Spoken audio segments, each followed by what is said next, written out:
계심을 알지어다. 아멘. 나의 사랑하는 자가 내게 말하여 이르기를 나의 사랑 나의 어여쁜 자야 일어나서 함께 가자.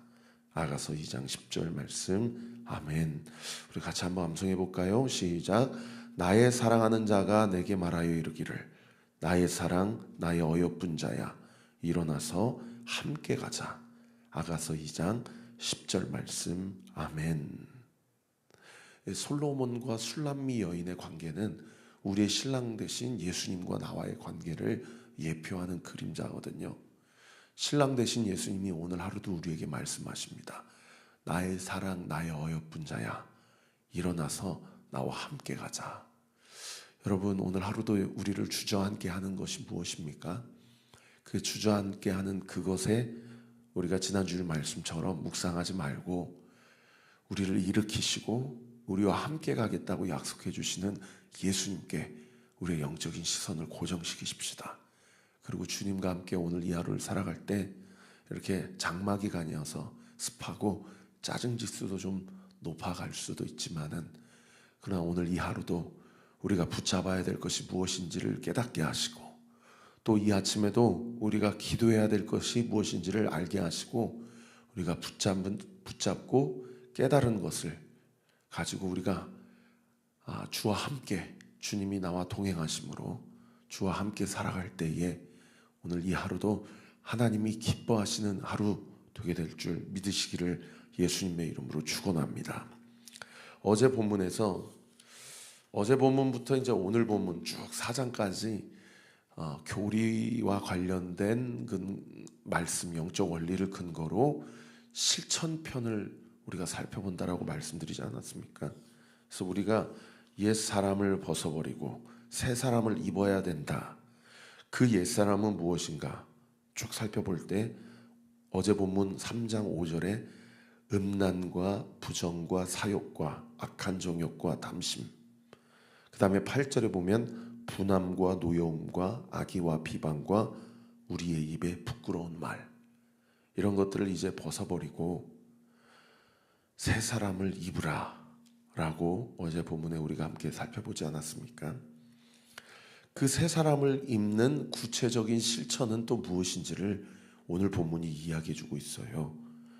이제 오늘 본문이 여러분 큐티책 보시면 크게 세 단락으로 나누어 있는데요. 첫 번째 단락이 12절부터 14절까지입니다. 첫 번째 단락 12절부터 14절까지 중에 새 사람을 입는 구체적인 삶의 열매와 양식이 무엇인지를 어제 본문에 마치 음란, 부정, 사욕, 악한 정욕, 담심 쭉 나열한 것처럼 오늘 본문에 새 사람을 입은 사람의 삶의 열매가 무엇인지를 12절에 쭉 나열하고 있죠. 우리 12절 말씀 같이 한번 보실까요? 시작. 그러므로 너희는 하나님이 택하사 거룩하고 사랑받는 자처럼 긍휼과 자비와 겸손과 온유와 오래 참음을 옷 입고. 그러니까 어제 본문에는 새 사람을 입으라 라고 되어 있는데 사실 그 새 사람이 어떤 구체적인 삶의 양식인지를 이야기하지 않았는데 오늘 본문에는 새 사람을 입은 자의 삶의 열매가 뭐라고 되어 있어요? 긍휼, 자비, 겸손, 온유, 오래 참음. 여러분, 이거 다 좋은 얘기인 것 같아서 마음에 안 닿으실 수 있는데 이것 5가지 삶의 열매의 공통점이 무엇인지 한번 생각해 보세요. 긍휼과 자비와 겸손과 온유와 오래 참음. 공통점이 무엇입니까? 다 사람과 사람 사이에서 우리가 열매 맺어야 될 결과예요. 그죠? 우리가 사물이나 또는 어떤 물건이나 또는 어떤 돈이나 이런 것으로 우리가 열매 맺는 단어가 아니잖아요. 사람을 볼 때 우리 안에 긍휼한 마음이 일어나거나 그 사람의 자비를 베풀거나 그 사람에 대해서 내가 겸손한 마음을 갖거나 또는 온유한 마음을 갖거나 아니면 오래 참거나 이런 것으로 옷 입으라는 거예요. 그런데 우리의 삶이 이미 예수 그리스도를 주로 고백하고 시인했는데 그런데 이런 열매를 맺기가 쉬워요, 어려워요? 그래서 지난 주일날 제가 뭐라고 얘기했습니까? 제가 360도 한 바퀴를 뿅 돌면서 예수님 영접했다고 그래서 우리 삶이, 우리 어떤 치열한 영적인 전쟁 없이 세 사람의 삶이 자동적으로 열매 맺는 것 아니다. 우리는 구원받은 것은 순간적으로 이루어지는 것이지만 예수님 닮아가는 것은 평생의 삶을 가는 과정 가운데 우리가 함께 성화의 과정을 통해 열매 맺어야 되는 관계다, 결과다라고 말씀드리지 않았습니까? 그래서 마틴 로이드 존스 목사님은 이것을 어떻게 설명했냐면, 인생에는 큰 바퀴 한 바퀴가 있고 작은 바퀴 한 바퀴가 있다라고 이야기해요. 작은 바퀴 한 바퀴는 사도 바울이 늘 고백한 것처럼, 주님, 내가 이 아침에도 고백합니다. 나는 오늘도 죽습니다. 예수님이 내 안에 사십니다. 그러므로 내가 사는 것은 주님이 나를 대신하여 사시는 삶입니다. 그거는 매일 한 바퀴씩 돌아요. 마치 지구가 매일 자전하는 것처럼 한 바퀴씩. 그런데 그 톱니바퀴와 물려 있어서 옆에 큰 바퀴 한 바퀴는 평생에 딱 한 번만 도는 거예요. 이 큰 한 바퀴는 어떤 바퀴입니까? 성화의 바퀴예요. 매일 죽음으로써 날마다 한 바퀴씩 도는 바퀴를 통해 이것이 동력이 되어서 내 삶의 평생에 성화라는 큰 한 바퀴가 평생에 딱 한 번 돈다는 거예요.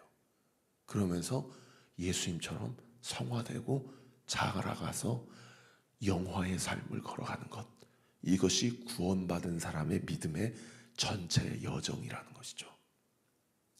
어제 저희 삼촌이 돌아가셔가지고 제가 급하게 전주를 갔다 왔거든요. 제가 사실 저희 삼촌은 한 10년 동안 요양병원에 계셔가지고 지인이 없으세요. 사회생활을 하지 않으신 지 꽤 돼가지고. 그래서 저 목회하고 처음으로 빈소가 없는 장례를 처음 치렀어요. 저희 가족끼리 영안실에 들어가서 저희 이모들 다 우리 삼촌 끌어안고, 저도 우리 삼촌 머리에 안수하고. 사람 시선이 그렇게 차더라고요. 저 태어나서 시신을 처음 만져봤거든요. 그렇게 하얗고 그렇게 피부가 차더라고요. 저희 삼촌이 두 아들이 있는데, 아버지가 젊었을 때 자녀들에게 많이 좀 잘못을 하셔가지고 저희 두 아들, 저한테 조카죠, 다 아버지를 떠났어요. 그러다가 몇십 년 만에 아버지를 처음 봤는데 시신으로 본 거예요. 제가 담대하게 설교했습니다. 우리 조카들아, 아버지를 용서해라. 그리고 아버지가 유언으로 남겼다고 그러니 두 분 다 교회를 안 다니시거든요. 근데 저희 어머니 교회 다 주변에 살아요. 우리 어머니가 네 아버지 모시려고 요양병원에 얼마나 수시로 왔다 갔다 했는지 모른다. 니네들은 안 와도 우리 어머니는 가서 그렇게. 왜냐면 우리 삼촌이 우리 어머니 교회 안수 집사님이었거든요. 그래서 조카들에게 얘기했어요. 우리 어머니 교회 등록하고 예수 믿고 구원받아야 된다. 여러분, 영접하고 구원받는 것은 한 바퀴, 매일마다 한 바퀴씩 우리가 돌아야 돼요. 나는 죽었습니다. 그러나 주님 닮아가는 것은 평생, 마치 지구가 1년에 태양계를 한 바퀴 돌듯이 평생 한 바퀴 도는 겁니다. 그럴 때 우리 안에 주어지는 열매가 뭐예요? 긍휼과 자비와 겸손과 온유와 오래 참음이라는 거예요. 여러분, 우리가 이렇게 사람과 사람 사이에서 이 열매를 맺을 수 있는 힘과 동기가 되는 것이 무엇입니까? 12절 말씀 다시 보세요. 하나님이 택하셨다라는 거예요. 그리고 그 하나님이 나를 택하실 뿐만 아니라 나를 거룩하게 하시고, 할렐루야, 나를 사랑해 주셨다라는 거예요. 주님이 나를 거룩하게 하시는 힘으로, 주님이 나를 사랑해 주시는 힘으로 오늘도 긍휼과 자비와 겸손과 온유와 오래 참음으로 옷 입는 저와 우리 모든 온리교회 성도들 되시기를 예수님의 이름으로 축원합니다. 그렇게 하다 보면 우리 안에 화병 생길 일이 있어요, 없어요? 아니 언제까지 나만 참아야 돼? 언제까지 나만 은혜와 자비를 베풀어야 돼? 이런 생각 들잖아요. 그래서 그 다음 구절을 보세요. 혹여나 그렇게 열매 맺고 살아갈 때에 누가 누구에게 불만이 있거든 어떻게 하래요? 서로 용납하여 피차 용서하되. 용납과 용서를 할 수 있는 힘도 어디에서 공급이 된다 그래요? 그 다음 구절 보세요. 주께서 너를 용서하신 것 같이 너도 그리하고. 야, 너도 예수님 등에 칼 꽂은 사람이야. 너도 베드로처럼 예수님 부인하고 도망하고, 너도 가룟 유다처럼 예수님 팔아먹은 사람이야. 이게 성경이 우리에게 가르쳐주는 우리의 죄의 실체예요. 그럼 이게 인정이 되세요? 오늘 하루도 주님이 나를 붙잡아 주시지 않으면 내가 그리스도인이라고 이야기하기에 너무 민망하게, 나는 언제든지 주님 배반할 수 있고 나는 언제든지 주님 부인할 수 있는 사람이 바로 저와 여러분들이에요. 그런데 주님께서 우리를 100번이고 1000번이고 7번씩 70번이라도 우리를 용서하고 용납해 주셨기 때문에 오늘도 예수 이름 붙잡고 이 아침에 주님 앞에 기도할 수 있는 특권이 우리에게 주어졌다 이 말입니다. 그렇기 때문에 주님이 나를 용서해 주셨다라는 사실을 묵상하고 깊이 성찰한다면 여러분 꼭 믿으십시오. 용서하지 못할 관계는 없습니다. 사랑하지 못할 관계가 없어요. 그래서 그 다음 구절에 보세요. 14절. 이 모든 것 위에 사랑을 더하라. 이는 온전하게 매는 띠니라. 여러분 옷의 띠의 역할이 뭡니까? 벨트의 역할이 뭐예요? 옷을 라인을 주잖아요. 옷을 맵시 있게 하고 또 헐렁거릴 때에 옷이 벗어질 수도 있는데 띠를 띠면 어떻게 됩니까? 편안해지잖아요.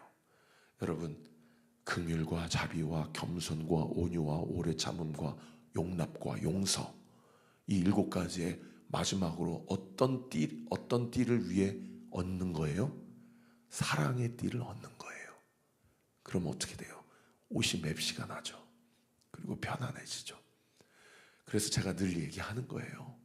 사랑으로 시작해서 사랑으로 마치는 인생을 살자고.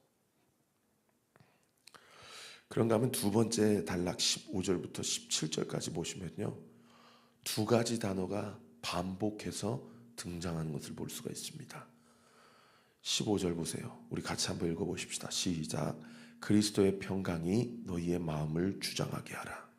너희는 평강을 위하여 한 몸으로 부르심을 받았나니 너희는 또한 감사하는 자가 되라. 여기 2번 등장하는 단어가 무엇입니까? 평강, 샬롬이라는 단어죠. 그리스도의 평강이 우리의 마음을 뭐하게 하라라고 이야기합니까? 주장하게 하라라고 이야기해요. 여기 주장하게 하라라는 헬라어의 원어를 직역하면 지배하게 하라, 조종하게 하라라는 뜻이에요.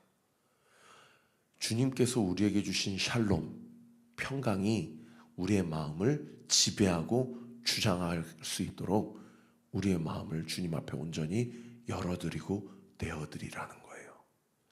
그런데 여기까지만 묵상하면 사실 이 말씀, 목사님, 누가 평강하고 싶지 않아서 평강하지 못합니까?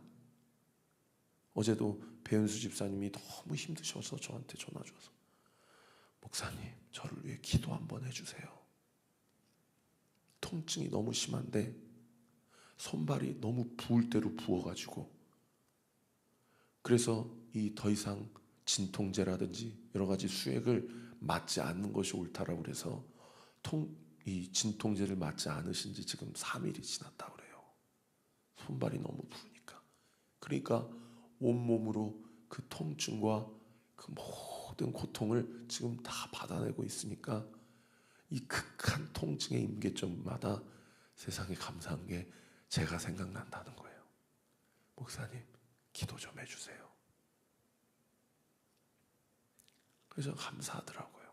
우리 성도가 힘들 때마다 목회자 생각이 나서 기도 좀 해달라고 이렇게 전화를 주니 감사하다. 사랑하는 성도 여러분, 물론 이제는 여러분들 각자가 예수의 이름으로 다 주님 앞에 직접 나아가서 기도하실 수 있으세요. 누구든지 예수 이름으로 하나님 앞에 나아갈 수 있습니다. 그런데 천주교에서는 반드시 사제를 통해서만 하나님 앞에 나아갈 수 있다라고, 죄 고백도 사제를 통해서 하지 않습니까? 우리 기독교는 아니에요. 누구든지 주님 앞에 나아갈 때 예수 이름 하나만 가지고는 다 나아갈 수 있습니다. 그런데 그렇다 손치더라도 우리 교회가, 우리 성도님들이 힘들 때 어찌 배집사님만 그러겠어요. 오늘 하루도 어떤 힘듦, 어떤 고통, 어떤 눈물을 가지고 오늘 하루를 살아가야 할 성도들이 얼마나 많습니까? 여러분, 그럴 때 여러분이 직접 예수 이름 붙잡고 하나님 앞에 나아가셔요. 그러나 그럴 힘조차도 없을 때는 저한테 전화하세요. 목사님, 저 좀 위해서 기도해 주세요. 그거 여러분들이 우리 교회 성도로서 가지고 계시는 영적인 특권입니다. 그래서 목회자가 여러분을 위해 기도하는 음성을 듣고 여러분 힘을 얻으세요. 그렇게 평강이 우리의 마음 가운데 주장되어지기 위해서는 어떻게 하라고 그럽니까? 16절에 보세요. 그리스도의 말씀이 너희 속에 풍성히 거하여. 여러분, 오늘 이 아침에도 말씀을 들을 때 누가 평강하고 싶지 않아서 평강하지 못합니까? 라고 하는 이 질문에 대한 영적 솔루션을 이 말씀을 통해 해답을 얻는 은혜가 있게 되기를 예수님의 이름으로 축원합니다. 여러분, 그리스도의 평강이 우리의 마음을 지배하기 위해서 우리가 해야 되는 게 뭐라고요? 하나님의 말씀이 우리 속에 풍성히 거해야 돼요. 지금도 이렇게 말씀 들을 때 주님이 뭐 하시는 시간이에요? 하나님께서 공급하시는 평강이 우리의 마음을 지배하게 하는 시간이에요. 할렐루야. 그리고 그 다음 구절에 보세요. 피차 가르치고 권면하여 시와 찬송과 신령한 노래를 부르며 감사하는 마음으로 하나님을 찬양하고. 여러분, 마음이 불안하시고 그래서 평강이 사모되어지시면 여러분 말씀 읽으시고 설교를 들으세요. 그리고 두 번째는 뭐 하세요? 여러분 찬송하세요. 찬양하세요. 그렇게 될 때 어떻게 돼요? 17절 보세요. 또 무엇을 하든지 말에나 일에나 다 주 예수의 이름으로 하고 그를 힘입어 하나님 아버지께 감사하라. 무엇을 하든, 먹든지 마시든지 무엇을 하든지 다 주 예수의 이름으로 하게 되는 힘이 말씀을 듣고 하나님 앞에 찬양으로 경배할 때에 우리 마음 가운데 평강이 주입될 뿐만 아니라 예수 이름으로 내가 하는 모든 일들을 할 수 있는 힘이 생기고요. 그때서 비로소 마지막 구절에 우리의 입에 뭐를 고백할 수 있대요? 감사를 고백할 수 있게 된다는 거예요. 자, 마지막 세 번째 18절부터 4장 1절까지는 마지막 세 번째 단락에서 구체적인 또 실천 강령을 우리에게 이야기해 주고 있죠. 아내들은 남편에게 어떻게 해야 된다고 이야기하고 있습니까? 복종하라라고 이야기하고 있습니다. 여러분, 이 복종이라는 단어 불편하세요? 불편하지 않게 되는 은혜가 있게 되기를 예수님의 이름으로 축원합니다. 아내들은 남편에게 복종하십시오. 여기 남편이 예수님을 믿는 남편에게 복종하라 이렇게 안 돼 있어요. 그냥 남편에게 복종하라라고 돼 있어요. 남편이 믿지 않아서 엉뚱한 일을 하거나 혹은 복종할 만한 자격이나 조건이 되어 있지 않는다 하더라도 여러분 남편에게 복종하십시오. 그런가 하면 남편들은 아내를 어떻게 해야 됩니까? 19절에 보세요. 아내를 사랑하며 괴롭게 하지 말라라고 이야기하고 있습니다. 이 설교를 듣는 우리 온리교회 모든 남편들은 아내 사랑하기를 예수님이 교회 사랑하신 자기 자신을 목숨을 내어주신 것 같이 사랑하는 은혜, 그런 은혜가 있게 되기를 우리 구주 예수 그리스도 이름으로 축원합니다. 그러므로 남편들이여 절대 아내를 괴롭게 하지 마십시오. 그것이 주님이 우리 남편들에게 원하시는 명령입니다. 그런가 하면 자녀들은 어떻게 하라고 되어 있습니까? 20절에 보세요. 자녀들아 모든 일에 부모에게 순종하라. 그리고 그 다음 구절에 뭐 있어요? 이는 주 안에서 기쁘게 하는 것이다. 목사님, 제가 주님을 기쁘게 하시기 위해서는 어떻게 해야 됩니까? 부모에게 순종하십시오. 그것이 주님을 기쁘게 하는 일입니다. 우리 교회에 부모에게 너무 큰 상처를 받아서 지난 주일날 저한테 찾아와서 한 청년이 목사님, 하나님 아버지라고 부르는 게 너무 힘듭니다. 내가 본 육신의 아버지는 너무나도 많은 상처와 아픔을 주었기에 하나님 아버지라고 부르는 게 너무 힘들다고. 제가 얼마나 속으로 울었는지 몰라요.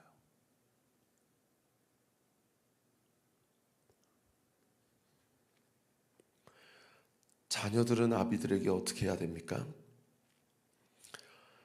21절에 보세요. 아비들아, 부모들은 자녀에게 어떻게 해야 됩니까? 아비들아, 너희 자녀를 노엽게 하지 말지니 낙심할까 함이라. 그리고 직장 생활은 또 어떻게 해야 됩니까? 22절에 보세요. 종들아, 모든 일에 육신의 상전들에게 순종하되 사람을 기쁘게 하는 자와 같이 눈가림하지 말고 오직 주를 두려워하여 성실한 마음으로 하라. 23절도요. 무슨 일을 하든지 마음을 다하여 주께 하듯 하고 사람에게 하듯 하지 말아라. 그러면 상전들은 종들에게 어떻게 해야 됩니까? 1절, 상전들아 의와 공평을 종들에게 베풀지니 너희에게도 하늘에 상전이 계심을 알지어다. 참 웃기죠? 성경이 노예제도가 부당한 것을 분명히 알고 노예제도를 폐지하고 종들은 상전들을 혁명을 일으켜서 이 불합리한 부조리한 사회 제도와 구조를 다 뒤집어 엎어라. 성경이 이렇게 얘기하지 않고 종들아 상전들에게 순종하고 무슨 일을 하든 성실하게 마음을 다해서 해라. 이렇게 얘기한다는 거예요. 노예제도 폐지된 지가 불과 몇백 년이 안 됩니다. 여러분, 오늘 이 말씀 각자 묵상하시고 직장생활 가운데, 가정생활 가운데 회개할 될 거 있으면 하나님 앞에 회개하십시오. 그리고 주신 말씀에 순종할 수 있는 힘을 달라고 기도하시기 바랍니다. 기도하겠습니다.